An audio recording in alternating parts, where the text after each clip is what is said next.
Hello and welcome back to the Premier Injuries channel. I did say that we would have another injury update because this one is another huge important one coming from the Portuguese camp. So we've got the latest information on two big stars in the Premier League, first of which is Ruben Neves from Wolves, but the big one that I think a lot of people had their eyes on because a very tasty looking fixture against Watford, it is Diogo Jota. So with Jota, in terms of it, can you describe both of their injuries, both of their situations there, and what to expect maybe this week and in the coming weeks? Yeah, so in terms of the specifics of the actual problems which are happening, these players, has been very little information released. But I'll start with Diogo Jota first, or Jota, as a lot of people seem to be pointing out in the comment boxes, which we do read by the way. So make sure you keep on commenting. I'm always happy, regardless, good or bad. But with Diogo Jota, what we do know, he arrived from Liverpool and he hasn't actually taken part in any kind of team training up to this point. On the good side, I would suggest that the national team boss and the medical team understand that it isn't too serious. Otherwise, he would have just been sent back to Liverpool and treated by their medical team. So we know he can't be too far away. He was absent from the squad that featured against Qatar at the weekend, but that was a friendly, so that wasn't too much of a surprise. But on Monday, at the time of recording, on the eve of the game against Luxembourg, a World Cup qualifier, Diogo was actually absent from the open training session. Now, we understand that he remained in the team hotel working on an individualized program, so he's still not part of a group. Now, that's a strong indication that he won't play against Luxembourg, but again, that may be reflective more of the fact that it's the standard of the opposition in Luxembourg and whether Diogo would be risked in that game. So at this moment, what I would say is highly doubtful for Portugal, probably going to miss out. The concern for owners in FPL looking ahead to game week 8, of course, Roberto Firmino, he's back on the fringes of that starting 11. We've seen goals from the bench in his two substitute appearances. He blanked against Manchester City. But the kicker for me is the fact that he wasn't called up to the Brazil squad, which means that he's remained with the group and with Jurgen Klopp throughout this period, working on his fitness. So that puts him in a really good place with regards to starting for Liverpool in game week 8. Now, Ruben Neves, slightly different, complained of a little bit discomfort last week, missed the sessions on Wednesday and Thursday. Again, wasn't involved against Qatar, but he was part of Fernando Santos's squad, which trained as part of that open session on Monday morning. There were 23 players there, and he was a part of that group. So we'd expect him to be named in that matchday squad on Tuesday evening.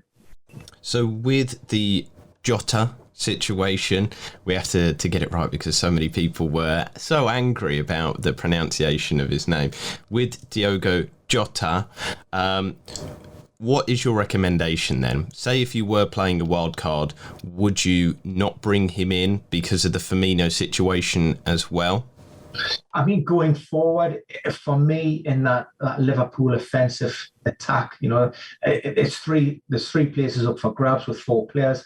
Mane and Salah are locked in regardless. So, you're then looking at who Jurgen Klopp's going to deploy. And for me, it's always going to be between Roberto Firmino and Jota and who can, and he may reward player on merit. Certainly for game week 8, if you were to ask now, I would firmly be in camp Roberto. I can't see anything other than a start for him. Like I see, he's looked sharp from the bench in his 2 substitute appearances. I think he got 2 goals, maybe. I'm casting my mind back in game week 6. And I was surprised he didn't start against City, so he has been on the fringes. And the fact that he's remained with the squad, he hasn't travelled, he won't have any of that fatigue in his legs, can only stand him in a very good place. With Neves, what we've seen a little bit of rotation by Bruno Lage in that Wolves midfield, and he hasn't actually been nailed down with a starting place. So, but certainly in terms of his availability and being, ready for game week 8, I'd be very confident that Neves, will be there for Bruno. Well, once again, thank you for tuning in and staying attuned with the news, because here at Premier Injuries, we like to keep you with the facts, with no misinformation, no rumour, because quite a lot of that happens in the community when certain incidents like this happen with injuries and whatnot. So remember to stay subscribed to the channel, because we bring all the most accurate information here, only truths, no misinformation, no rumours, and we try and help everybody with their decisions going from Game Week 8 and beyond through the season. We're going to be here for you. But for now, I'm going to wish you the best of luck, and I would recommend as well, maybe just one final point, Ben, keep those transfers for as long as possible, because anything can happen. There's still some internationals to play, some injuries could happen. I mean, you'd reflect that as well, wouldn't you?